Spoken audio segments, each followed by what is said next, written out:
hidden away by the tall cotton mills built by man. The same men who threw up tenements without water to drink, to clean, where sewage flowed months in between the horrors of their lives. Here existed, but this was no life. The poorest of the poor, invisible and wanted outside their 14-hour day toil.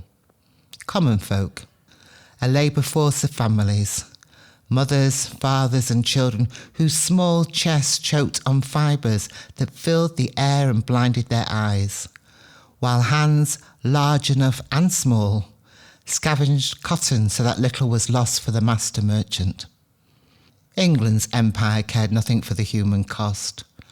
Black skin was property to the plantation, and her own poverty-stricken were the worker drones of the Queen's hive.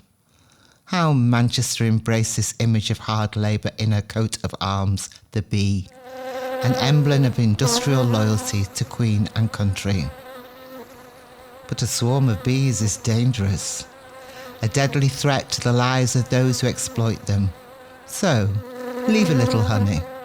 Like the offering after confession, a small donation, charity to keep the devil away, with little care of what has been done, for it can be done again tomorrow. Without war, you need pestilence, for the lower class will breed uncontrol, and as they multiply, they will look at their lot so small compared to the affluent, well-heeled and wealthy squanderers, prosperous from the honey they harvest from the bees, as they and their children starve. Time passes and slaves uprise. Rebels are crushed but rise again to break the chains rusty from daily use, and the lash has torn too many backs to stop a fight for freedom. Peterloo's testament to the dangers of a little education, the 3 R's of rebellion, riot and revolution that sent Mancunians out into the streets for their freedom to vote, to eat and make a decent living, diminishing, erasing the blood-tainted profit for empire and queen. Heed Sankofa, reflect on the past of our shared history. Where once rooftops were shadowed by Victorian red brick, blackened by the smoke of those dark satanic mills, is now a bright skyline of triple-pane steel high-rise.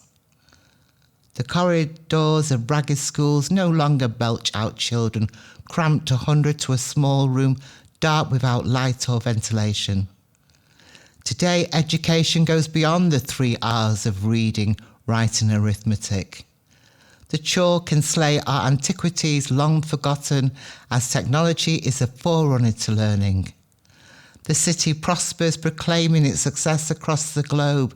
It speaks not of food banks, of streets lined with charity shops, of those so poor their teachers ask for shoe donations, where beds are gifted so that the young may rest. These are this century's neglected, disadvantaged, poor and depressed. Remember the forgotten, for generational curses are motivated by trauma, antisocial behaviour orders, education suspensions and permanent exclusions are easily exploited as county line recruits. Identified as villains, criminally profiled, wrong place, wrong face, school uniform strip search, falsely accused, exploited and groomed. Let not our youth find solace in drink, self-medicate the anguish of their lives. Let not parents read their children's eulogies, death's final blow by gun, by knife, by suicide. Let not their generation epitaph be, they did not grow old, their lives did not matter. If you stand quiet in the meadow, it is not the voice of an angel that may haunt you, but the wailing of those buried beneath. If you walk the cobbled street, your imagination will not hear the laughter of children playing, but the sound of bare feet as they stumble from factory to school, never to escape the bed bugs, cockroaches and dysentery squalor. These are the lives that did not matter, for history is rarely the story of common people. Raised in love, we gift you our children. Respect them. Their culture, heritage and knowledge will make local global in this city of my birth. Tomorrow can be better. Now the empire is over, the Commonwealth is fleeing the crown, and Victoria, she's long dead. Long live the Queen.